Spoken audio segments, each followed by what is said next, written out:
হাসিনার সময় আলবৎ খারাপ, একের পর এক ব্যাকফুটে তিনি। এবার এলো অস্ট্রেলিয়া থেকে দুঃসংবাদ। দেশটির এক প্রভাবশালী বিশ্ববিদ্যালয়, যে প্রতিষ্ঠানটি একসময় শেখ হাসিনার জন্য সম্মানসূচক ডক্টরেট ডিগ্রি প্রদান করেছিল, এবার সেই ডিগ্রি কেড়ে নিতে চাইছে প্রতিষ্ঠানটি। একেই বলে মরার উপর খাড়া ঘা। 1999 সালে আইন বিষয়ের উপর অস্ট্রেলিয়া থেকে একটি সম্মাননা লাভ করে হাসিনা। তবে তার বিরুদ্ধে গুরুতর অভিযোগ থাকায় এই সম্মাননার অযোগ্য মনে করেছে কর্তৃপক্ষ। অস্ট্রেলীয় সংবাদ মাধ্যম ক্যানবেরা টাইমসের প্রতিবেদনে জানা গেছে, অস্ট্রেলিয়ান ন্যাশনাল ইউনিভার্সিটি ইতোমধ্যে এই ডিগ্রির পুনর্বিবেচনায় নেমে পড়েছে। গণহত্যা ও জোরপূর্বক গুমের অভিযোগের পরিপ্রেক্ষিতে এই সিদ্ধান্তের দিকে এগোচ্ছে বিশ্ববিদ্যালয়টি।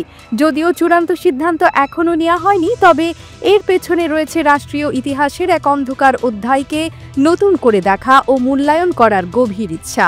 2024 সালের অক্টোবরে আন্তর্জাতিক অপরাধ ট্রাইব্যুনাল হাসিনার বিরুদ্ধে অভিযোগ আনতে গ্রেপ্তারি পরোয়ানা জারি করে।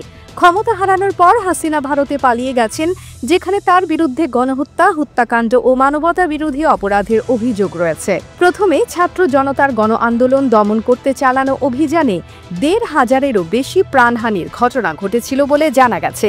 মানবাধিকার সংস্থাগুলোর অভিযোগ, সেনাবাহিনীকে দেখামাত্র গুলি চালানোর নির্দেশ দেয়া হয়েছিল, যা মূলত কারফিউ বাস্তবায়নের জন্য কার্যকর হয়। ইতিহাসের পরীক্ষায় এই ডিগ্রি কি আর হাসিনার জন্য স্থায়ী থাকবে, নাকি অন্ধকারের ছায়া তাকে মুহূর্তে ছুঁড়ে ফেলবে? নিশ্চয়ই সময় বলে দেবে। A B news desk report.